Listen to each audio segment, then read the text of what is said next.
Bon, du coup, je sais plus ce que je disais, mais bon, en tout cas, il y avait cité d'un manifeste. Un manifeste xénoféministe, mais je pourrais essayer de retracer un petit peu tout ça, de voir, parce que dans tout là-dedans, il y a l'idée de pouvoir accélérer le do-it-yourself, c'est-à-dire de voir comment, en fait, le do-it-yourself est un outil qui permet, donc en effet, c'est que le travail ou l'argent quelque part est une dette. L'argent, c'est quand on doit payer quelque chose à l'autre. Enfin, l'autre doit quelque chose, mais quelque part, c'est que voilà, quand on manque d'argent, c'est qu'on doit travailler pour l'autre, un truc comme ça. Donc on change de travail un petit peu, mais c'est toujours le même problème, quoi. Il s'agirait comme ça de pouvoir ne pas travailler. Donc produire l'anti-travail. Quelque part, et c'est comment faire en sorte que nous ne soyons pas en dette vis-à-vis du système.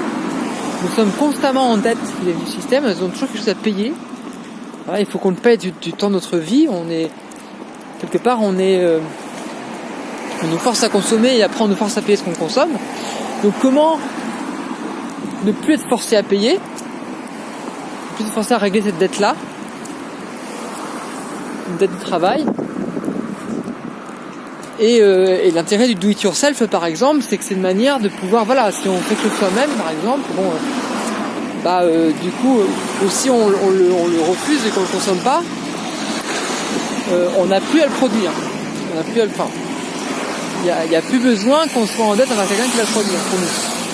Quand t'as fait ça, mais bon, il y a un truc comme ça. J'ai faim, déjà, et bon. Et comment accélérer ce processus-là ? Il y a un rapport avec la dette. Nous sommes endettés. Nous sommes en dette et pareil, voilà, c'est que s'il nous faut un diplôme, un truc comme ça, c'est parce que nous sommes endettés, que nous n'avons pas les moyens pour survivre. Donc il faut toujours, voilà, être en dette de quelque chose. Et ça peut expliquer ces trucs-là, du coup, encore une fois, je cours derrière quelque chose, je cours derrière le mémoire ou derrière une production parce que je suis en dette d'une production. Je suis en dette parce qu'il faut que je produise quelque chose pour un bilan, pour quelque chose comme ça.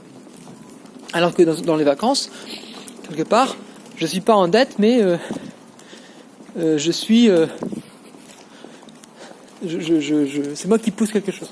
En fait, il s'agirait de faire quoi ? Peut-être pas de payer ses dettes, dans un sens, mais la question, ce serait... Parce que c'est comme ça, on faisait un petit peu ça, comme si on paye de dettes, mais aussi en empruntant plus à chaque fois. Enfin, il y a un côté un peu comme ça, d'être toujours un petit peu hors crédit, quoi. Parce qu'il y a un côté comme ça, on veut travailler plus pour consommer plus. Donc du coup, on s'endette toujours plus. Il y a un côté comme ça, voilà. Plus on veut consommer, plus on s'endette. Quand j'achète un objet, là, j'ai fait pour 20 € de course, par exemple. 20 €, c'est en gros 2-3 SMIC, enfin 2-3 heures de SMIC. Donc en fait, je me suis endetté de 2-3 heures de travail. Alors, c'est un travail qu'on fournit pour moi, hein, c'est un travail qu'on... Donc voilà, quand j'achète des courses, je prends une dette. Non, je suis en dette. C'est ça, il faudra que je la paye en temps de travail. Le travail, c'est bien de payer ses dettes. La question serait comment ne plus avoir de dettes. Comment... Parce que quelque part, c'est que si je consomme ça, c'est parce que je suis un peu obligé. Donc quelque part, il y a un côté de... Tant que j'arriverai pas à me nourrir moi-même, un minimum, là, tant que j'envisage de faire des crédits tout le temps, il faudra toujours que je repaye avec du travail ou avec en tout cas un moyen de subsistance. La question, ça serait justement comment pas payer ses dettes, mais avoir des moyens de pas avoir à le faire, quoi, un côté comme ça. C'est la dette, c'est un manque, on peut dire ça comme ça, c'est un manque, mais comment ne plus avoir de manque, comment combler le manque, comment ne plus avoir besoin d'avoir des dettes, quoi, un côté comme ça, comment détruire sa carte bleue. C'est un peu ces trucs-là, quoi.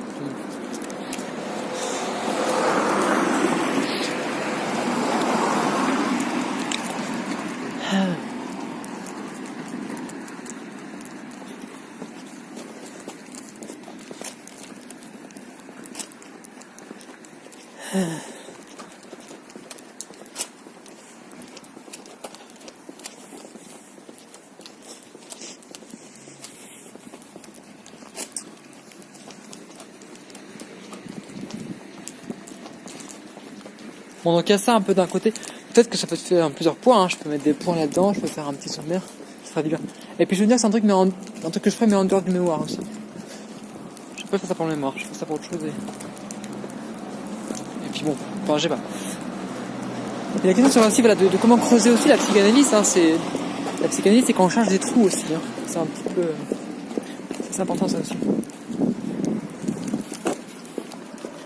C'est quand on cherche les dettes justement.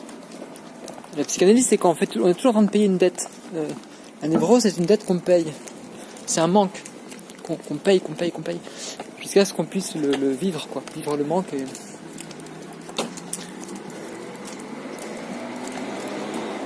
En fait, il faudrait arrêter de rembourser ses dettes, peut-être. Il faudrait faire un audit de la dette privée. Et en fait, la question de l'autoggestion est intéressante parce qu'elle permet d'éviter de payer les dettes. Elle permet d'éviter de s'endetter. Hein. Mais faire une autogestion d'une usine, par exemple, et continuer comme ça à consommer des choses extérieures à l'usine, ça sert à rien. Il faut que l'usine soit utilisée pour produire. En fait, c'est pareil, il faudrait que les consommateurs, il faut que ce soit les consommateurs qui occupent les usines. Si c'est les ouvriers, les producteurs qui occupent les usines eux-mêmes, ça change rien au rapport capitaliste. Il faut que ce soit les consommateurs qui occupent les usines et qui produisent pour eux-mêmes ce dont ils ont besoin. Donc la question c'est comment se réapproprier les usines du point de vue du consommateur, en fait. Et quand je disais justement que il faudrait que voilà, si les usines les maisons deviennent des usines, c'est pour qu'en fait que le lieu de consommation qui soit ici la maison soit aussi le lieu de production pour qu'il n'y ait pas de différence, quoi. En fait, il faudrait ce qu'il faut autonomiser, c'est les unités de production. En fait, c'est retrouver le point de jonction entre la production et la consommation. Faire des lieux d'autoproduction, pour le coup. Voilà. Comment reproduire ça? Comment faire de l'autoproduction? C'est aussi l'autoconsommation. Voilà. C'est un petit peu ça.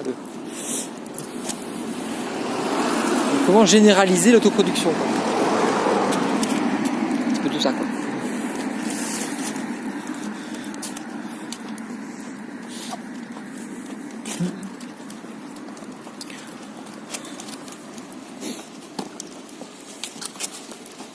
On parle aussi d'Ivan Illich, qui dit que finalement, quoi qu'il fasse, l'homme va toujours à 6 km/h, parce que, en effet, si on regarde par exemple le temps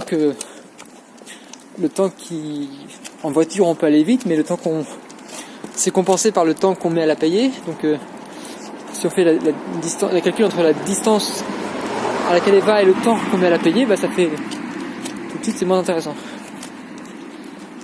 Et autant marcher à pied, quoi. C'est un peu comme ça, quoi. Je sais pas. On parle aussi de permaculture, de minimalisme et de simplicité volontaire. Notamment sur cette question de la efficacité, en fait. Comment efficacité? Et en fait, dans ce moment, c'est ce processus-là. Le processus de productivité, en fait. Hein, de la baisse tendancielle du taux de profit et de la hausse de la productivité. Comment, quelque part, utiliser la hausse de la productivité comme une hausse de la... comment faire en fait que on puisse faire croître le temps libre, d'un côté comme ça, que la hausse de la productivité soit une manière de produire de plus en plus de temps libre. Et en effet c'est ça, parce que si on produit de plus en plus, l'intérêt c'est qu'on a travaillé de moins en moins. En tout cas que voilà, c'est pas très, si on peut produire plus en investissant moins de travail, profitons-en pour moins travailler. Cette idée-là un petit peu. Donc comment quelque part détourner ce principe-là, ce principe de la productivité, qui est un principe en fait assez génial.